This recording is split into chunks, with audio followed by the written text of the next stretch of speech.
धनंजय मुंडेंचा गेम फडणवीस तर करत नाहीत ना? तर नमस्कार मंडळी, तुम्हा सर्वांचे गावगाडा ह्या लोकप्रिय चॅनलवर स्वागत आहे. मस्साजोग येथील सरपंच संतोष देशमुख यांचे अपहरण करून निर्गुणपणे हत्या करण्यात आल्याच्या नंतर या प्रकरणातील मास्टरमाइंड हा वाल्मिक कराड असल्याचे आता आरोप केला जात आहे. महायुतीतील नेत्याकडून देखील मास्टरमाइंड हे वाल्मिक कराड असल्याचे सांगण्यात येत असल्यामुळे धनंजय मुंडेंच्या अडचणीत वाढ होताना आपल्याला पाहण्यास मिळत आहे.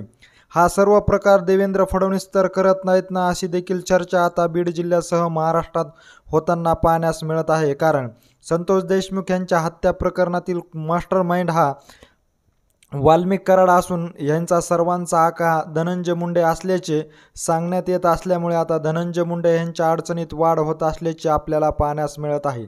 महायुतीतील काही नेते वाल्मिक कराडचं नाव घेत असल्यामुळे त्यांच्या पाठीशी देवेंद्र फडणवीस यांचा हात असल्याचं देखील बोललं जात असून धनंजय मुंडेंना कुठंतरी अडचणीत आणण्यासाठीच फडणवीस यांच्याकडून प्रयत्न केले जात असल्याचा देखील आरोप आता बीड जिल्ह्यातील काही सर्वसामान्य नागरिकातून केला जात आहे.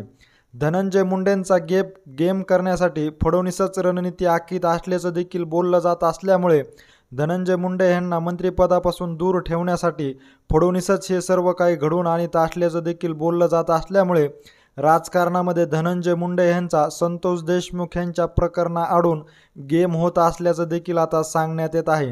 ह्या प्रकरणामधील मास्टरमाइंड म्हणून वाल्मिक कराड यांचं सातत्याने नाव घेतलं जात असल्यामुळे याचबरोबर वाल्मिक कराड हे फरार असल्यामुळे आता धनंजय मुंडे यांच्या अडचणीत खूप मोठी वाढ होत असल्याचे आपल्याला पाहण्यास मिळत आहे.